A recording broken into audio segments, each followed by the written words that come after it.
I still have the key.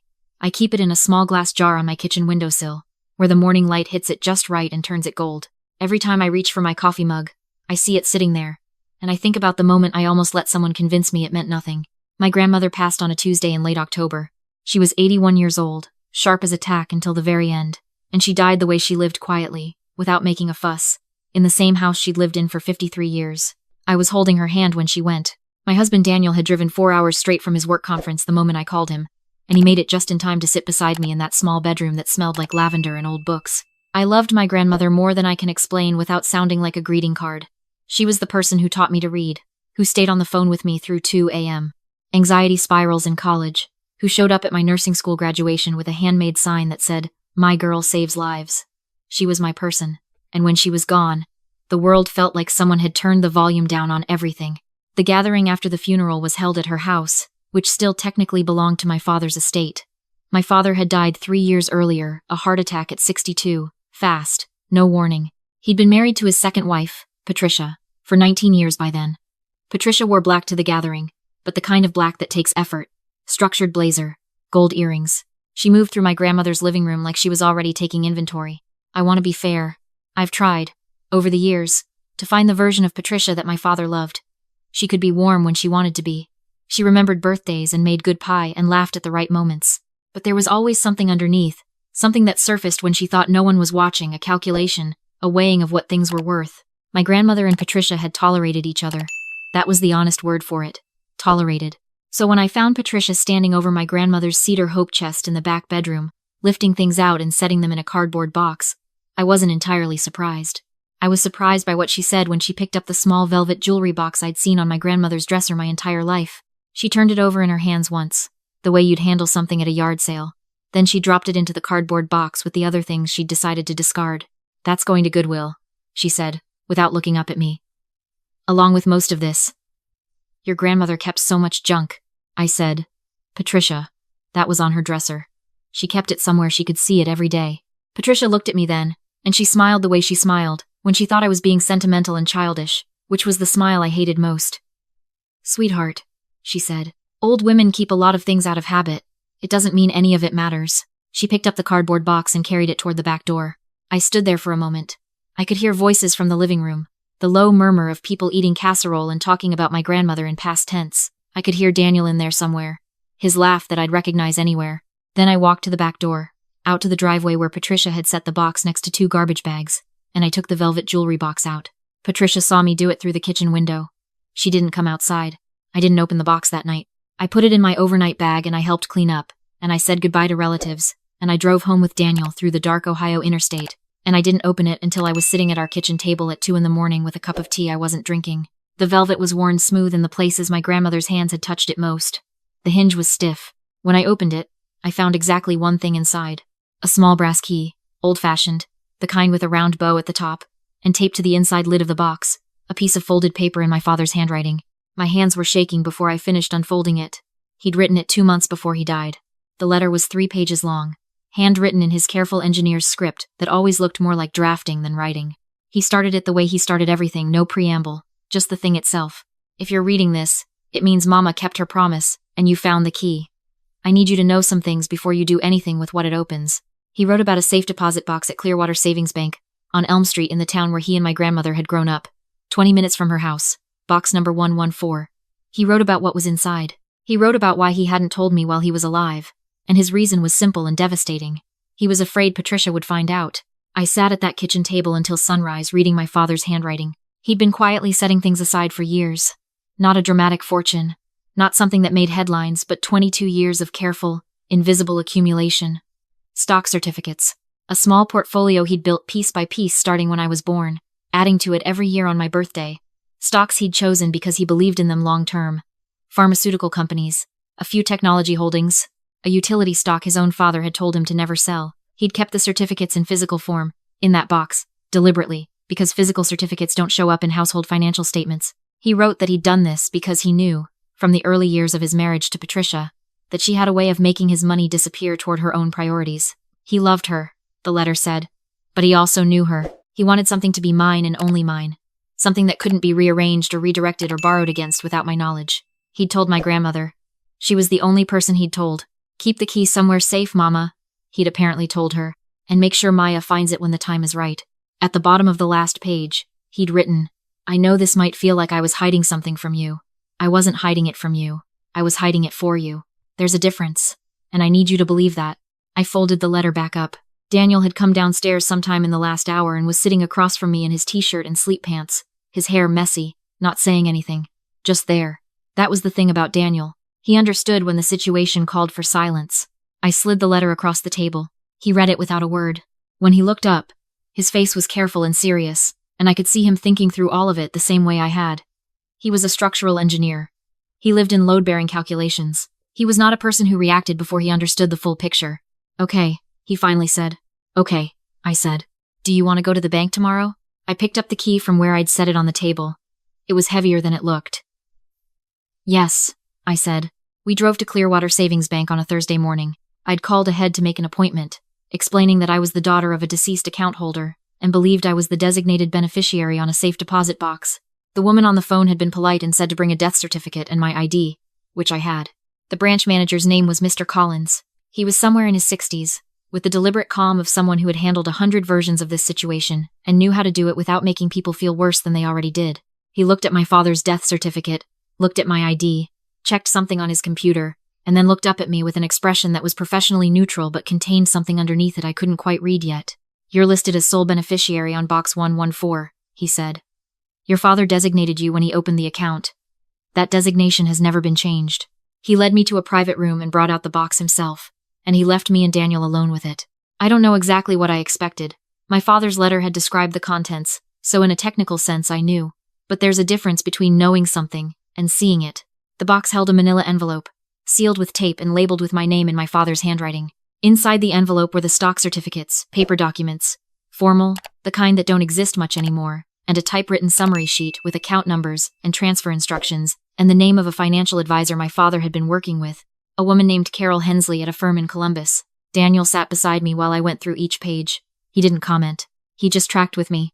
When I got to the summary sheet and saw the total estimated value column, which had been updated by the financial advisor approximately 8 months before my father's death, I set the page down on the table and looked at the wall for a moment. Maya, Daniel said. I'm okay, I said.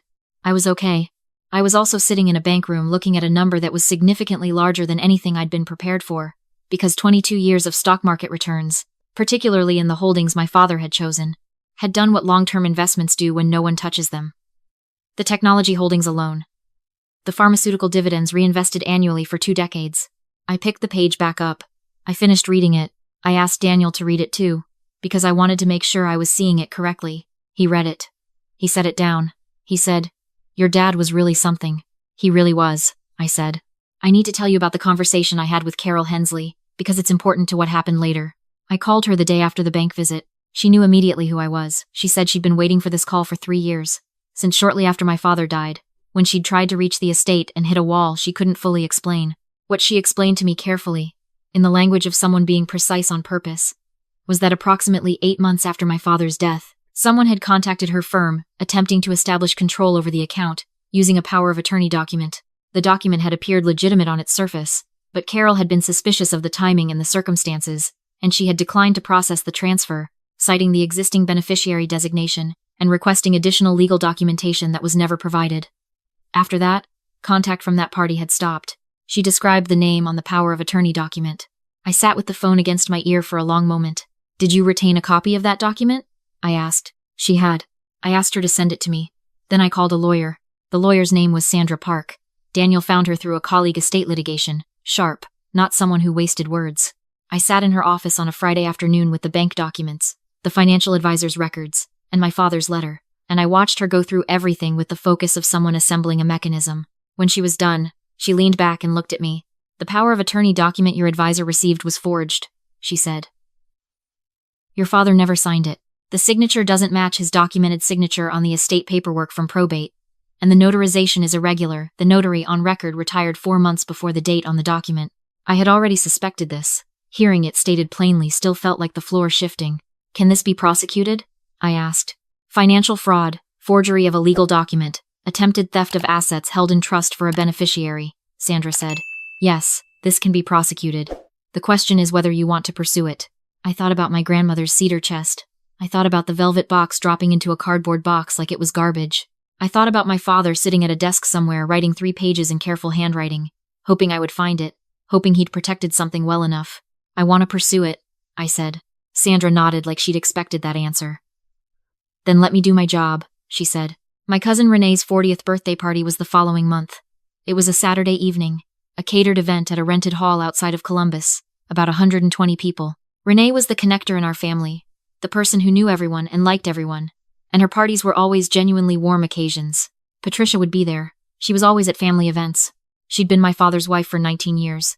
She remained embedded in the family social fabric even after his death, and she navigated that with the ease of someone who'd cultivated those relationships deliberately. I had not spoken to Patricia since the day after the funeral, when I'd called her to ask some questions about my grandmother's estate. She'd been breezy and vague on the phone, the way she was when she'd already decided what the answer would be and didn't want to have the conversation that might change it. She didn't know what I knew. She didn't know what Sandra had been doing for the past 4 weeks. She didn't know that Carol Hensley had forwarded the forged power of attorney to Sandra's office, or that Sandra had shared it with a detective in the Financial Crimes Division, or that there had been a quiet, documented process running entirely outside Patricia's awareness. I knew all of this going into Renee's party. I knew that the evening would not be the dramatic confrontation people might imagine when they hear a story like this. I knew that these things don't resolve themselves the way they do in movies, in single explosive moments of revelation. I knew what was actually going to happen, because Sandra had explained it to me, and I had agreed to it, and I'd driven to that party prepared. What I was not prepared for was Patricia coming up to me within 20 minutes of my arrival, a glass of white wine in her hand, and saying, almost casually, "I've been thinking we should talk about your grandmother's house. It'll need to go on the market soon, and there are decisions to make about the contents." She was smiling. It was the kind of smile that expected compliance. I said, "I've already spoken with an attorney about the estate." Something moved behind her eyes. Not panic. Patricia was not a person who panicked visibly. It was more like a recalibration, a small internal adjustment. "That's smart," she said. "There's a lot to sort out. I've been managing most of it, you know. It's been a lot of work." "I know you've been managing it," I said. She took a sip of her wine. The recalibration completed itself. She moved the conversation sideways, toward Renee's decorations, toward something a mutual relative had said. And I let her, because I didn't need to do anything else. I'd already done everything I needed to do. Across the room, Daniel caught my eye and gave me a small nod. He'd spotted the 2 people near the entrance, a man and a woman, dressed like guests, standing with the posture of people who were not guests. An hour later, when the birthday cake had been cut, and the room was loose with conversation and music, those 2 people walked across the hall toward Patricia, with the calm purposefulness of people who did this every day. I watched from where I was standing. I watched Patricia's face go through its stages. Confusion, recalibration, the beginning of the smile that expected compliance. And then, when the woman spoke quietly and showed her something, a document, held low, between them, the smile stopped working. Renee appeared at my elbow. She'd seen it too. "Maya," she said carefully, "what's happening?" "I'll explain everything," I said. "I promise. Tonight if you want. Are you okay?" I thought about that question. I thought about my grandmother's hands, worn smooth in the places they'd touched the velvet box. I thought about my father at his desk, writing in the dark, hoping. "I am," I said. "I really am. I want to tell you the rest of it the way it actually happened, not the way it gets simplified in the telling." The investigation took another 4 months. Sandra was meticulous.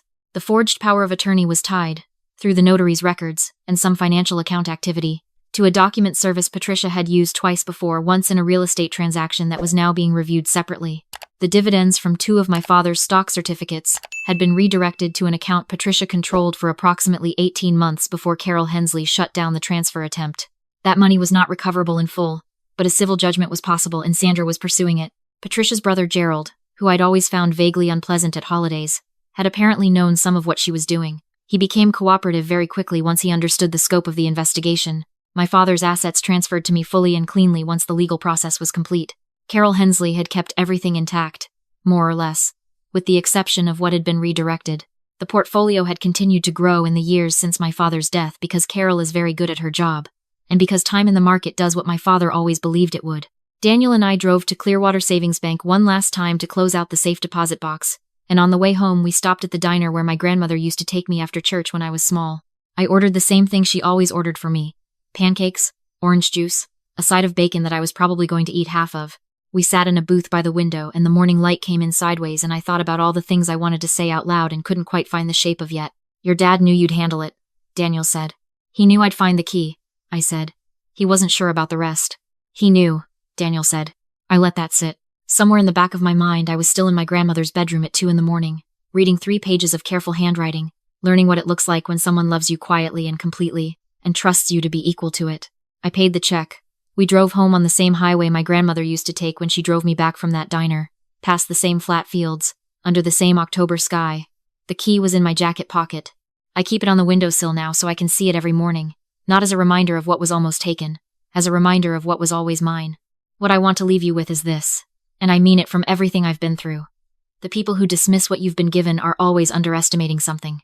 They see the box, not what's inside it. They see the old velvet, the worn hinge, the thing that doesn't look like much. They make their calculations based on what things appear to be worth, and they move on. Let them. Sometimes the most powerful thing you can do is walk to the back door, pick up what they've thrown away, and carry it home. My grandmother knew that. My father knew that. Now I know it too. If someone in your life has ever treated something precious to you, like it was garbage, if you've ever stood in a doorway watching someone reduce your history to a cardboard box, I want you to tell me about it in the comments, because I think more of us have been in that doorway than anyone admits. And if this story meant something to you, stay with me. I'm just getting started.